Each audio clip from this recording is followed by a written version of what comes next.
Pharmacy విద్యార్థిని నాగాంజలి మృతిపై deputy CM Pawan Kalyan స్పందించారు. నాగాంజలి మృతి దురదృష్టకరమన్నారు పవన్. విద్యార్థి కుటుంబానికి ప్రభుత్వం అండగా ఉంటుందంటూ పవన్ కళ్యాణ్ చెప్పుకొచ్చారు. ఇక నాగాంజలి మృతికి కారణమైన దీపక్ను వదిలే ప్రసక్తి లేదన్నారు డిప్యూటీ సీఎం పవన్. దీపక్పై చట్ట ప్రకారం చర్యలు తీసుకుంటామని హామీ ఇచ్చారు. నాగాంజలి మరణ వాంగ్మూలం ప్రకారం దీపక్ను అరెస్ట్ చేశారు పోలీసులు. ఇక నాగాంజలి మరణ వాంగ్మూలం ప్రస్తుతం సంచలనం రేపుతుంది. ఎర్ర చీర కట్టుకోవడం వల్లే తనకు దుస్థితి వచ్చిందంటూ నాగాంజలి ఆ వాంగ్మూలంలో పేర్కొంది. దీంతో నాగాంజలి మృతిపై లోతుగా దర్యాప్తు చేస్తున్నారు పోలీసులు. లైంగిక వేధింపుల కారణంగా ఆత్మహత్యాయత్నానికి పాల్పడ్డ ఫార్మసిస్ట్ నాగాంజలి కథ విషాదాంతంగా ముగిసింది. ఆసుపత్రిలో చికిత్స పొందుతూ ఫార్మసిస్ట్ కన్నుమూసిన సంగతి తెలిసిందే.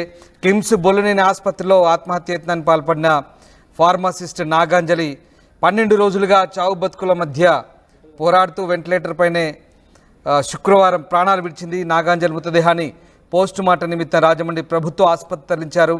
బొల్లినేని ఆసుపత్రిలో ఏజీఎంగా పనిచేస్తున్న దీపక్ లైంగిక వేధింపుల వల్లే ఫార్మసిస్ట్ నాగాంజలి ఆత్మహత్యాయత్నానికి పాల్పడిందంటూ తల్లిదండ్రులు కూడా ఆరోపించారు.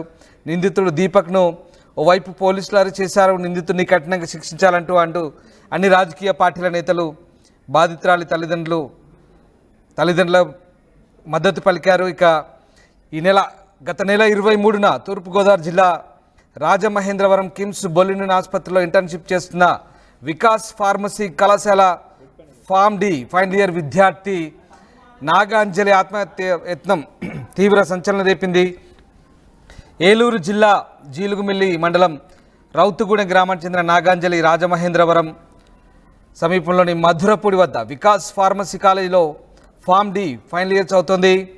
అయితే గత నెలలో నాగాంజలి ఆసుపత్రిలోనే ఎనస్థీషియా అత్యధిక డోస్ ఇంజెక్షన్ తీసుకుంది. దీంతో ఆమె అపస్మారక స్థితిలోకి వెళ్ళిపోయింది. వెంటనే గమనించిన సహచరులు ఐసీయూలోకి తరలించి చికిత్స అందించారు. ఈ క్రమంలో నాగాంజలి డైరీలో రాసుకున్న సూసైడ్ లెటర్ బయటకు రావడంతో తల్లిదండ్రులు, బంధువులు విద్యార్థిని రాజమహేంద్రవరంలో ఆందోళనకు దిగారు. ఆసుపత్రిలో మెడికల్ కోఆర్డినేటర్గా పనిచేస్తున్న దీపక్ వేధింపుల వల్లే నాగాంజలి ఆత్మహత్యాయత్నానికి పాల్పడినట్లుగా బాధితురాలు సూసైడ్ నోట్లో రాసింది. అంతేకాకుండా సూసైడ్ నోట్లో దీపక్ వల్ల తాను అనుభవించిన బాధలను వివరించింది. ఓ ఫంక్షన్కు రెడ్ శారీ కట్టుకొని వెళ్లడంతో వాడి కళ్ళలో పడ్డానని, తనను మోసం చేశాడని, తనకు మరణం తప్ప వేరే దారి లేదని, తన గురించి బెంగ పెట్టుకోవద్దంటూ, తాను మరణించాక అవయవాలు దానం చేయాలంటూ ఫార్మసిస్ట్ బలవన్మరణం చేసుకుంది. ఇక ఆ నోట్లో రాసి మరీ ఆత్మహత్యాయత్నానికి పాల్పడింది. ఈ ఘటనపై కేసు నమోదు చేసిన పోలీసులు నిందితుడిని అదుపులోకి తీసుకున్నారు. అయితే 12 రోజుల పాటు మృత్యుతో పోరాడిన నాగాంజలి చివరకు ప్రాణాలు విడిచింది. నాగాంజలి మృతితో తల్లిదండ్రులు కన్నీరు మున్నీరుగా విలపిస్తున్నారు. ఇక నాగాంజలి బలవన్మరణంతో ఒకసారిగా అటు రాజకీయ పక్షాలు కూడా స్పందించాయి, వారి తల్లిదండ్రులకు మద్దతు పలికాయి. నాగాంజలి మృతిపై అధికార పక్షం ఎందుకు స్పందించట్లేదంటూ అటు వైసీపీ విమర్శించింది. ఈ నేపథ్యంలో తాజాగా డిప్యూటీ సీఎం పవన్ కళ్యాణ్ అయితే స్పందించారు. తాజాగా నాగాంజలి ఉదంతంపై స్పందించిన డిప్యూటీ సీఎం ఇక దీనిపై పూర్తిస్థాయి దర్యాప్తు జరుగుతుందని, విద్యార్థిని కుటుంబానికి ప్రభుత్వం అండగా ఉంటుందంటూ ప్రకటించారు పవన్ కళ్యాణ్. రైట్, మా కరెస్పాండెంట్ ప్రకాష్ జాయిన్ అవుతున్నారు. ప్రకాష్, నాగాంజలి మృతిపై డిప్యూటీ సీఎం పవన్ కళ్యాణ్ స్పందించినట్టుగా తెలుస్తుంది. పవన్ కళ్యాణ్ ఎలాంటి స్టేట్మెంట్ ఇచ్చారు? ముఖ్యంగా బాధిత కుటుంబానికి ఎలాంటి న్యాయం చేస్తామంటున్నారు?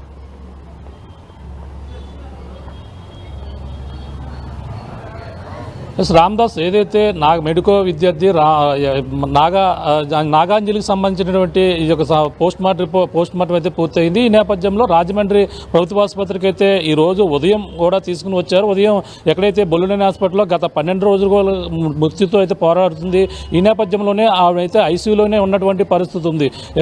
ప్రధానంగా చూసుకుంటే దీనికి సంబంధించినటువంటి హెల్త్ బులెటిన్లు కూడా ప్రభుత్వ డాక్టర్లు కూడా వివరించారు. ఈ నేపథ్యంలోనే సరిగ్గా రాత్రి తెల్లవారుజామున తెల్లవారుజామున 2 గంటల ప్రాంతానికి నాగాంజలి చివరి శ్వాస విడిసిందని ప్రభుత్వ అధికారులు ఎవరైతే ఉన్నారో ప్రభుత్వ అధికారులు వాళ్ళంతా కూడా అధికారికంగా ప్రకటించినటువంటి పరిస్థితి ఉంది. ఈ నేపథ్యంలో గత కొన్నాళ్ళ నుంచి కూడా నాగాంజలి ఈ యొక్క 12 రోజులుగా కూడా ఏదైతే బొల్లులేని హాస్పిటల్లోనే ఈ యొక్క చికిత్స అయితే అందిస్తున్నారు. తను తీసుకున్నటువంటి డోసు ఎక్కువ అవడంతోనే మత్తు ఇంజెక్షన్ సంబంధించినటువంటి డోసు సాధారణంగా అది తక్కువ మోతాదులో తీసుకుంటారు. ఏదైనా ఆపరేషన్ కావచ్చు, ఏదైనా ప్రక్రియకి సంబంధించింది. ఈ నేపథ్యంలోనే తాను ఈ విధంగా అధిక మోతాదులో తీసుకున్న నేపథ్యంలోనే సరిగా మెదడుకి ఎక్కిన నేపథ్యంలో ప్రధానంగా ఆమె అంతే అపస్మార స్థితిలో పోయింది, కోమలోకి వెళ్ళిపోయినటువంటి పరిస్థితి ఉంది. గత కొన్నాళ్ళ నుంచి కూడా ఒక్కొక్క అవయవం మెదడుతో పాటు బాడీలో ఉన్నటువంటి ప్రతి ఆర్గన్స్ కూడా ఫెయిల్యూర్ అవుతూ వస్తూ ఈ విధంగా కూడా తన చివరికైతే 12 రోజుల పాటు మృత్యుతో పోరాడి చివరికైతే మృత్యువుడికైతే చేరుకున్నటువంటి పరిస్థితి ఉంది. నాగాంజలి మెడికో విద్యార్థి మృతిపై అయితే కూడా పలువురైతే గత కొన్నాళ్ళ నుంచి కూడా ఆందోళన వ్యక్తం చేస్తున్నారు. అలాగే ప్రధానంగా ఈ యొక్క జరిగినటువంటి ఘటనపై అక్కడ ఉన్నటువంటి ఎవరైతే జీఎం ఎవరో దీపక్పై కూడా కఠిన చర్యలు తీసుకోవాలంటూ కూడా చెప్పిన నేపథ్యంలో ఇప్పటికే గత 4 రోజుల క్రితమే అతను అదుపులో తీసుకున్నారు. దీనిపై అతని రిమాండ్ కూడా తరలించినటువంటి పరిస్థితి ఉంది. ముఖ్యంగా ఈ ఘటనపై కూటమి ప్రభుత్వం సరిగా స్పందించలేదంటూ ప్రతిపక్షాల నుంచి కూడా తీవ్ర విమర్శలు వస్తున్నాయి. ఈ రోజు రాజమండ్రి ప్రభుత్వ ఆసుపత్రి వద్ద తమ పోస్ట్ మార్టం పూర్తయింది. తన స్వస్థలం ఉన్నటువంటి ఏలూరు కూడా తీసుకెళ్లినటువంటి పరిస్థితి ఉంది. ఈ నేపథ్యంలోనే AP deputy CM Pawan Kalyan కూడా స్పందించారు. ఈ యొక్క నాగాంజలి మృతిపై ఆమెకైతే సంతాపం తెలియజేస్తూ ఈ యొక్క ఘటనపై పూర్తి విచారణ దర్యాప్తు చేయాలంటూ కూడా అధికారులకైతే ఆదేశించినటువంటి పరిస్థితి ఉంది. ఇప్పటికే తనైతే రిమాండ్కి తరలించినట్టుగా పోలీసులు చెప్పుకొస్తున్నారు. ఏవైతే తను ప్రధానంగా పలు అనుమానాలు అయితే రేకెత్తిస్తున్నారు ఈ ఘటనపై. ఏదైతే తను ఒక లేఖ విడుదల చేసింది, ఆ లేఖలో కూడా అనేక అంశాలు తనైతే లైంగికంగా ఏ విధంగా వేధించారు, ఆ జీఎం దీపక్ అయితేతో పాటు ఆయన ఏ విధంగా అయితే పలుమార్లు ఏదైతే తనని లైంగికంగా వేధించడమే కాకుండా తనకు మొదటిసారిగా ఏ విధంగా తనకు పరిచయం అవ్వాడు. అతను ఒకసారి ఫంక్షన్ ఎకేషన్ ఎదురు ఉంటే ఆ ఫంక్షన్కి అయితే తను రెడ్ సారీ కట్టుకుని వచ్చింది, ఆ బ్లాక్ అలాగే బ్లౌజ్తో పాటు రెడ్ సారీ కట్టుకున్న నేపథ్యంలో అక్కడ తన కంట్లో పడిన కాడి నుంచి కూడా తన నా జీవితంలో ప్రవేశించి నాకు చిత్రహింసలు పెట్టారంటూ ఈ విధమైనటువంటి వ్యాఖ్యలన్నీ కూడా అందులో లేఖలో కూడా పొందుపరిచింది. తన సూసైడ్ నోట్లో రాసిన నేపథ్యంలోనే ఇవన్నీ కూడా బయటకు వచ్చాయి. తను మొదటగా ఆత్మహత్య చేసుకుందా, ఎందుకు ఈ విధంగా జరిగిందనేది కూడా పలు అనుమానాలు రేకెత్తిన నేపథ్యంలో ఈ లేఖ విడుదల చేసి బయటపడింది. ఈ నేపథ్యంలోనే అందులో అనేక అంశాలు రాయడం జరిగింది. ఆ రెడ్ చారీ వల్లే నా యొక్క జీవితం ఈ విధంగా నాశనమైంది. ఆ రోజు కట్టుకుని వచ్చిన తర్వాత అతని కంట్లో పడిన తర్వాతే నాకు ఈ విధంగా అతను నన్ను హింసించడం పెట్టారంటూ కూడా పలు అంశాలు కూడా రాయడం జరిగింది. ఈ నేపథ్యంలోనే తాను పలు అనుమానాలు అయితే రేకెత్తిస్తున్న ప్రజాసంఘ నాయకులు కూడా అక్కడికి వెళ్లే ముందు పలు విధంగా కూడా అక్కడ అడ్డుకునే ప్రయత్నం అయితే చేశారు. భారీ పోలీసులు బందోబస్తు నడుమ తన యొక్క మృతదేహాన్ని కూడా తరలించారు. ఎందుకంటే అక్కడ ప్రజాసంఘ నాయకులు కూడా చేరుకుని ఈ మృతిపై పూర్తిగా విచారణ అయితే చేపట్టాలి. కాలేజీలో ఎటువంటి సౌకర్యాలు ఉన్నాయి, ఒక లైంగిక వేధింపులు ఈ విధంగా చేస్తుంటే ఎటువంటి కమిటీలు కూడా లేకుండా అక్కడ ఏ విధంగా రన్ చేస్తున్నారు అనేది కూడా పూర్తి వివరాలు కూడా చెప్పాలంటూ కూడా వాళ్ళంతా నిలదీశారు. ఎందుకంటే ఈ విధంగా ప్రకాష్ ఇప్పుడు దీపక్ తనను మోసం చేసిన తీరు మొత్తం కూడా ఆ లెటర్లో వాంగ్మూలంలో తను వివరించింది. అలాగే దీపక్ వేధింపుల గురించి కూడా క్షుణ్ణంగా పూర్తి స్థాయిలో రాసిన పరిస్థితి. మరి దీనికి సంబంధించి ప్రస్తుతం దీపక్ పోలీసుల అదుపులో ఉన్నట్టుగా తెలుస్తోంది. పోలీసులు ఎలాంటి దర్యాప్తు చేస్తున్నారు, ముఖ్యంగా డిప్యూటీ సీఎం కూడా దీనిపై స్పందించారని చెప్తున్నారు. ముఖ్యంగా చట్ట ప్రకారం చర్యలు తీసుకుంటామంటూ హామీ ఇచ్చినట్టుగా తెలుస్తుంది. సో ప్రస్తుతం ఎలాంటి దర్యాప్తు జరుగుతుంది, పోలీసులు దీపక్ సంబంధించి ఎట్లాంటి ఇంట్రాగేషన్ కొనసాగిస్తున్నారు? ఇప్పుడు తాను ఏదైతే సరిగ్గా గత నెల 23వ తారీఖున తను ఈ విధంగా ఆత్మహత్యకు పాల్పడింది. ఈ నేపథ్యంలోనే ప్రధానంగా తను ఎందుకు ఈ విధంగా మరణించింది, ఏ విధంగా ఆత్మహత్య చేసుకుందనేది కూడా పలు కారణాలు అయితే తెలియలేని పరిస్థితి ఉంది. ఈ నేపథ్యంలో సూసైడ్ నోట్ ఆధారంగానే దొరకడం నేపథ్యంలో ఆ విధంగా ఇన్వెస్టిగేషన్ చేశారు. అందులో ఉన్నటువంటి జీఎంగా పనిచేస్తున్న ఏజీఎం ఎవరైతే ఉన్నారో ఏజీఎం దీపక్ పైన పలు అనుమానాలు రేకెత్తిస్తూ లేఖలో సంచలనంగా మారిన నేపథ్యంలో అప్పటి నుంచి కూడా కుటుంబ సభ్యులు కూడా ఆవేదన వ్యక్తం చేస్తూ అతనిపై చర్యలు తీసుకోవాలంటూ కూడా రోడ్డెక్కిన పరిస్థితి, ఆందోళన కూడా చేపట్టారు. ఈ నేపథ్యంలోనే వెంటనే దీనికి సంబంధించినటువంటి ఫిర్యాదు చేసి తల్లిదండ్రులు కూడా ఫిర్యాదు చేశారు. ఆ ఫిర్యాదు చేసినటువంటి ఆధారంగానే అక్కడ దీపకం కూడా అదుపులో తీసుకుని ఇప్పటికే అతన్ని అరెస్ట్ చేసి అతను పలు సెక్షన్ల కింద కేసు నమోదు చేసి రిమాండ్ కూడా తరలించామని అలాగే స్థానిక పోలీసులు కూడా చెప్పడం జరిగింది.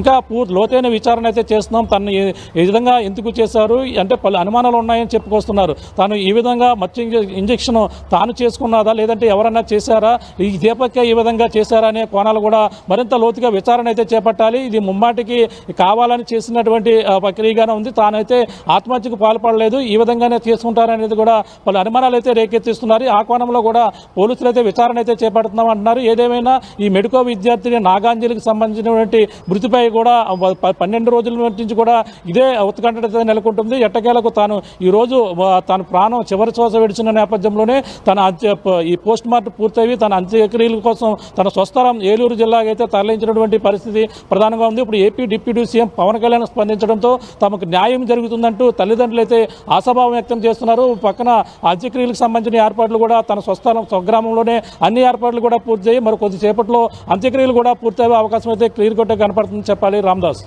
Right, yes, thanks for the update Prakash. So గత నెల 23న తూర్పుగోదావరి జిల్లా రాజమహేంద్రవరం కిమ్స్ బొలినేని ఆసుపత్రిలో ఇంటర్న్షిప్ చేస్తున్న వికాస్ ఫార్మసీ కళాశాల ఫామ్ డి ఫైనల్ ఇయర్ విద్యార్థిని నాగాంజలి ఆత్మహత్య యత్నం తీవ్ర సంచలనం రేపింది. ఏలూరు జిల్లా జీలుగుమిల్లి మండలం రౌతుగూడెం గ్రామానికి చెందిన నాగాంజలి రాజమహేంద్రవరం సమీపంలోని మధురపూడి వద్ద వికాస్ ఫార్మసీ కాలేజీలో ఫామ్ డి చదువుతోంది. గత నెలలో నాగాంజలి ఆసుపత్రిలోనే ఎనస్థీషియా అత్యధిక డోస్ ఇంజెక్షన్ తీసుకుంది. దీంతో ఆమె అపస్మారక స్థితిలోకి వెళ్ళిపోయింది. వెంటనే గమనించిన సహచరులు ఐసీయూలోకి తరలించి చికిత్స అందించారు. ఈ క్రమంలో నాగాంజలి డైరీలో రాసుకున్న మరణానికి సంబంధించిన వాంగ్మూలం బయటకు రావడంతో తల్లిదండ్రులు, బంధువులు, విద్యార్థినులు రాజమహేంద్రవరంలో ఆందోళనకు దిగారు. ఆసుపత్రిలో మెడికల్ కోఆర్డినేటర్గా పనిచేస్తున్న దీపక్ వేధింపుల వల్ల చనిపోయినట్టుగా వాంగ్మూలంలో వివరించారు. ఇక దీనికి సంబంధించి పోలీసులు స్పందించారు. స్థానిక డిఎస్పీ మాట్లాడారు. ఒకసారి చూద్దాం. చేశారని ఆ ఇంటిమేషన్ మేరకు అంతకుముందు కట్టిన కేసుని 306 ఐపీసీ కింద attempt to commit suicide FIR కట్టడం ఆల్టర్ చేయడం జరిగింది.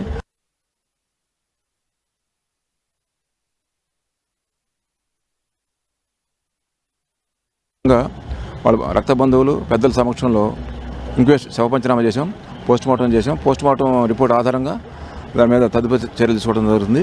ఇప్పటివరకు జరిగిన దర్యాప్తు అంతా కూడా పారదర్శకంగా జరిగింది. దీంట్లో ఎవరైనా సరే దోషులు ఉంటే వాళ్ళ మీద కఠిన చర్యలు తీసుకోవడం జరుగుతుంది. దోషులు ఎంత పెద్దవారైనప్పటికీ కూడా చట్టం దాని పని చేసుకుంటుంది కాబట్టి ఇందులో వేరే ఆలోచనలు తావలేదు. అంతా కూడా ట్రాన్స్పరెన్సీగా జరుగుతుంది. ఎంతమంది అదుపులో తీసుకున్నారు? దీనికి సంబంధించిన ఘటనపై ఎంతమంది అదుపులో తీసుకున్నారు? పేరెంట్స్ రిపోర్ట్లో ఇచ్చారో ఎవరైతే దీపక్ అతను అరెస్ట్ చేయడం జరిగింది. అంటే ఇంకొక పేరు ఎవరు మెన్షన్ చేస్తున్నారు? అంటే ఇద్దరు పేర్లు ఉన్నారంట. ఎవరు మాకు చెప్పాల. మాకు చెప్పిన దీపక్ని ఆల్రెడీ అరెస్ట్ చేసి సెంట్రల్ జైలుకు పంపించడం జరిగింది. దాని మీద దర్యాప్తు జరుగుతుంది.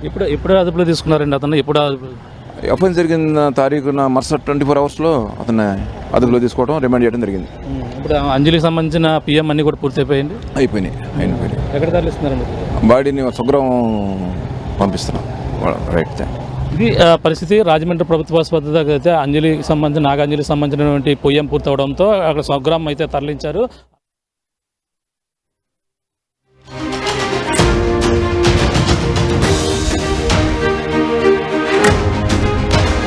లైంగిక వేధింపుల కారణంగా ఆత్మహత్య యత్నానికి పాల్పడ్డ ఫార్మసిస్ట్ విద్యార్థి గీతాంజలి మృతి పట్ల డిప్యూటీ సీఎం పవన్ కళ్యాణ్ అయితే స్పందించారు.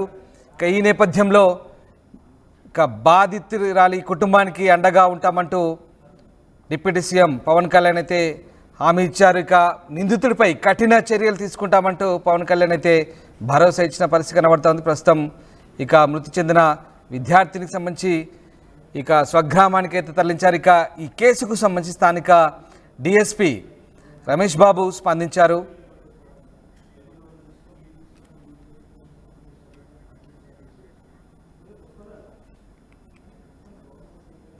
రైట్. ఈ ఘటనకు సంబంధించి స్థానికంగా రాజమండ్రి ఎమ్మెల్యే ఆదిరెడ్డి వాసు కూడా స్పందించారు. ఒకసారి చూద్దాం.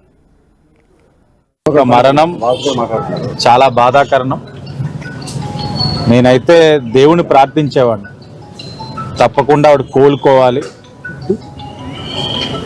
ఆవిడ యొక్క రికవరీ పైన తల్లిదండ్రులతో పాటు మేము కూడా అదే విధంగా ఆశించాం. మొదటి రోజు నేను బొలినేనికి వచ్చిన రోజున కూడా తల్లిదండ్రులని కనబడ్డ తర్వాత, పరామర్శించిన తర్వాత, మెడికల్గా ఆవిడ యొక్క పరిస్థితి తెలుసుకున్న తర్వాత నేను బొలినేనిలో ఆనాడు ప్రెస్ మీట్ పెట్టినప్పుడు నేను ఒకటే చెప్పాను. ఆ రోజు అదే చెప్పాను, ఈరోజు అదే చెప్తా ఉన్నాను. కారకులైన వ్యక్తులపైన కఠినమైన చర్యలు ఉంటాయన్నాం, చర్యలు తీసుకున్నాం. అతన్ని ఇప్పుడు కస్టడీకి అడుగుతా ఉన్నాం, కోర్టుకి అడిగాం పోలీస్ డిపార్ట్మెంట్ ద్వారా. కస్టడీకి కూడా తీసుకొని ఇంకా వాస్తవాలు బయటికి తీసుకురావడానికి ఇంటరాగేషన్ జరుగుతుంది. మరో పక్కన హాస్పిటల్ వారు సీసీ కెమెరాస్లో ఇన్ఫర్మేషన్ ఇవ్వడంలో జాప్యం చూపించడంతో డీవీఆర్నే పికప్ చేసుకొని డిపార్ట్మెంట్ తీసుకురావడం జరిగింది. టెక్నికల్ టీంకి ఇచ్చింది, అది కూడా చేస్తూ ఉన్నారు. మరో పక్కన ఆవిడ రూమ్మేట్స్ ఒక్కొక్కరుగా పిలిచి ఇన్వెస్టిగేట్ కూడా చేస్తూ ఉన్నారు. డిపార్ట్మెంట్ వైపు నుంచి చాలా పారదర్శకంగా ఉంది. ప్రభుత్వం చాలా క్షుణ్ణంగా పరిశీలిస్తూ ఉంది. ఓ పక్కన ప్రభుత్వం, మరో పక్కన హోమ్ మినిస్టర్ గారు అడుగుతూ ఉన్నారు. మరో పక్కన శాసనసభ్యుడిగా నాతో పాటు ఈ యొక్క నియోజకవర్గ జనసేన ఇన్ఛార్జ్ ఏదైతే అదే సామాజిక వర్గానికి సంబంధించిన వ్యక్తిగా ఓ పక్కన జనసేనాని ఇన్ఛార్జిగాతో పాటు ఆ సామాజిక వర్గానికి సంబంధించిన ప్రతినిధిగా కూడా ఆయన కూడా బాధ్యత తీసుకుంటా ఉన్నారు. మరో పక్కన అదే సామాజిక వర్గానికి సంబంధించిన కార్పొరేషన్ చైర్మన్గా అందరూ కూడా దగ్గరుండి ఏంటి పరిస్థితులు, ఇన్వెస్టిగేషన్లోనే మన కంటికి కనబడిన ఇంకా ఏదైనా మర్చిపోతా ఉన్నామా, లేకపోతే మన వాస్తవాలు ఇంకా బయటికి రావాల్సిన పరిస్థితులు ఇంకేమైనా ఉన్నాయా, ప్రతిదీ కూడా తెలుసుకుంటా ఉన్నాం. కుటుంబ సభ్యులు మా దృష్టికి తీసుకొచ్చింది ప్రతిదీ డిపార్ట్మెంట్కి తెలియచేసి పారదర్శకంగా చేయిస్తూ ఉన్నాం. నేను ఆ రోజు చెప్తా ఉన్నాను, ఈరోజు చెప్తా ఉన్నాను, నేను చేయాల్సిన కార్యక్రమం చేస్తూ ఉన్నాను. అదే పని మీద రాజకీయం చేయదలుచుకోలేదు. ఎందుకంటే ఒక మహిళ కుటుంబం బాధలో ఉన్నారు, భరోసా కల్పించాను, ఏం చేయాలో అది చేశాను. ఆ రోజు కూడా నేను ఒకటే చెప్పాను, మీ కుటుంబానికి నేను అండగా ఉంటాను, ప్రభుత్వం నుంచి వచ్చే కార్యక్రమం జరుగుతుంది. మరో పక్కన నేను వ్యక్తిగతంగా అండగా ఉంటానన్నాను. ఆ రోజు నేను నోరు తెరిచి చెప్పలా, ఎందుకంటే నేను ఆశించాను ఆవిడ ప్రాణంతో బయటికి రావాలి, ఆరోగ్యకరంగా తిరగాలి, తల్లిదండ్రులను చూసుకోవాలని. అనుకుంది జరగలేదు కాబట్టి నా ట్రస్ట్ నుంచి నేను ఆవిడకి 2 లక్షలు కుటుంబానికి ఆర్థిక సహాయం అందిస్తానని మనసులో అనుకున్నాను. అది కూడా చేయడంతో పాటు హోమ్ మినిస్టర్ గారితో కూడా మాట్లాడారు. లోకేష్ గారి దృష్టికి తీసుకెళ్ళిన వెంటనే ఇలా జరిగిందని వెంటనే ఆయన హోమ్ మినిస్టర్ గారితో మాట్లాడి సీఎం గారి దృష్టిలో ఉంచి ఆవిడకి ఏం చేయాలో చెయ్యండి అని అన్నారు. వెంటనే అనిత గారితో కూడా మాట్లాడాను హోమ్ మినిస్టర్ గారితో. ఆవిడ వెంటనే చాలా దురదృష్టకరం అమ్మ, నేను కూడా పొద్దునుంచి మాట్లాడుతూ ఉన్నానని చెప్పి సీఎం గారితో మాట్లాడి ఆ కుటుంబాన్ని ఏ విధంగా ప్రభుత్వ పరంగా ఆదుకోవాలి అది కూడా చేస్తాం. అక్కడితో సరికాదు, సామాజిక వర్గంగా, ఎందుకంటే ఒక సామాజిక వర్గంతో పాటు బీసీ బిడ్డ కాబట్టి ఇక్కడ బీసీ నాయకులు అందరం ఉన్నాం, బహుజనులు ఉన్నాం. ఆ కుటుంబానికి పెద్ద ఆయనకి కానీ అమ్మకి కానీ ఏ కష్టం లేకుండా ఆర్థికంగా వారిని ఏ విధంగా, ఎందుకంటే ప్రాణమైతే తీసుకొచ్చే శక్తి నాలో లేదు, ఎవరిలోనే లేదు. కానీ ఆవిడ లేని బాధ వీరికి ఏదైతే ఉందో, ఆవిడ లేని కష్టం ఏదైతే ఉందో, కష్టాన్ని ఎంతో కొంత ఆర్టీవీ యాప్ వార్తల్ని క్షణాల్లో చదివే అవకాశం ఉంటుంది. ఒక న్యూస్ పేపర్, ఒక టెలివిజన్ ఛానల్ మీ చేతుల్లో ఎప్పుడు